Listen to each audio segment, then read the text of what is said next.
Welcome to my new video. If you want to support me, subscribe to the channel.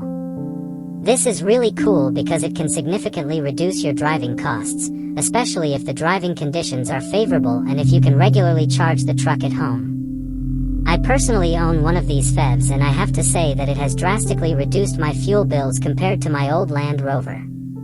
So I'm not just talking in theory, this is good for your wallet too.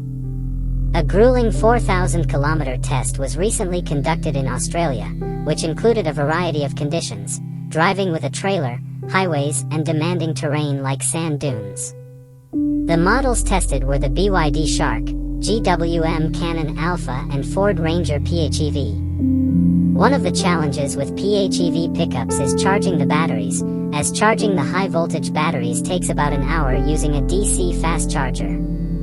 However, it is important to note that only the BYD Shark and GWM Cannon Alpha support DC fast charging. For comparison, diesel trucks consume between 9.5 and 17 liters per 100 kilometers under the same conditions, which means that they can sometimes be more efficient, but PHEVs still have their advantages. On more demanding terrain, such as sand dunes and off-road, PHEV vehicles showed a consumption of about 10 liters per 100 kilometers, which is impressive, especially when we consider that some of these trucks have standard sockets that allow powering devices in the camp without the need for additional fuel or expensive batteries. This is definitely a great accessory for those who love adventures in nature. In short, plug-in hybrid pickups are a great option if you mostly drive short distances and can regularly charge them at home.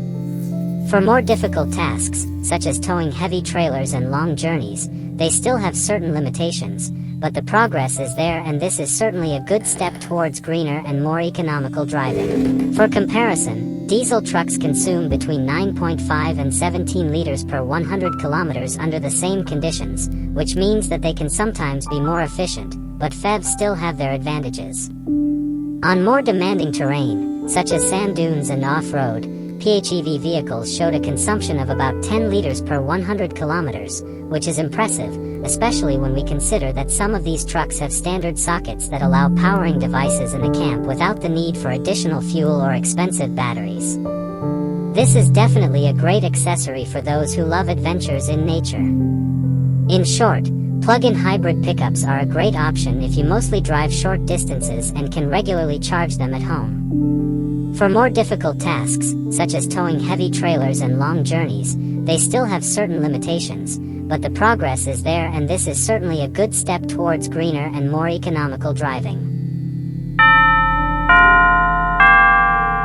Rivian CEO RJ Scaringe makes it clear that they are adamant about maintaining a direct relationship with customers, even if it means giving up some of the sales. This is great because direct sales give them complete control over every part of the customer experience, from the message they send, to customer support and service, to managing vehicle recalls. This approach gives them a huge advantage because they can react quickly and adapt to the needs of their customers. Unlike Rivian, many traditional manufacturers rely on independent dealers who often slow down or complicate communication with customers. This can be frustrating for owners of other brands of electric vehicles, because vehicle problems are often resolved slowly, and the customer experience is not at the desired level.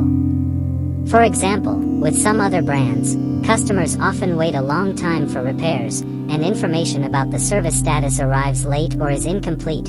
That's definitely not good.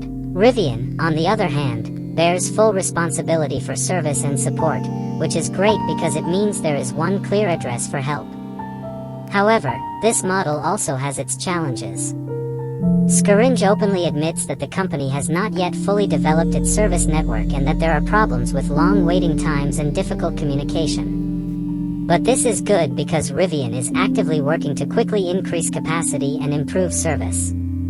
Particularly important is that Rivian is planning a big growth with the upcoming R2 model, which should increase sales significantly. This is a great challenge, but also an opportunity.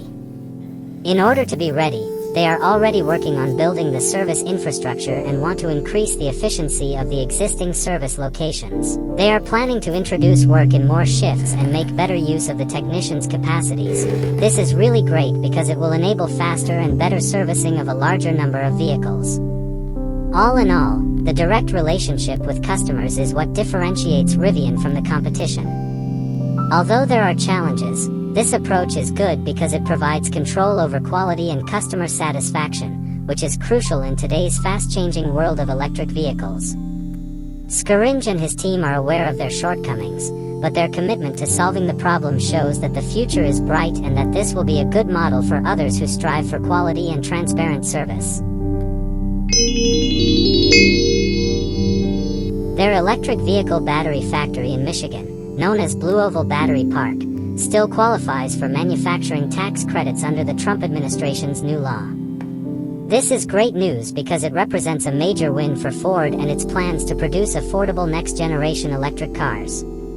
The plant is worth a whopping $3 billion and is already 60% complete. Production of lithium iron phosphate batteries, known as LFP batteries, is set to begin next year. This is good because LFP batteries are cheaper and more durable than traditional lithium-ion batteries, although they have a slightly lower energy density. Interestingly, LFP technology has long dominated in China, but is now becoming the global standard for affordable electric vehicles.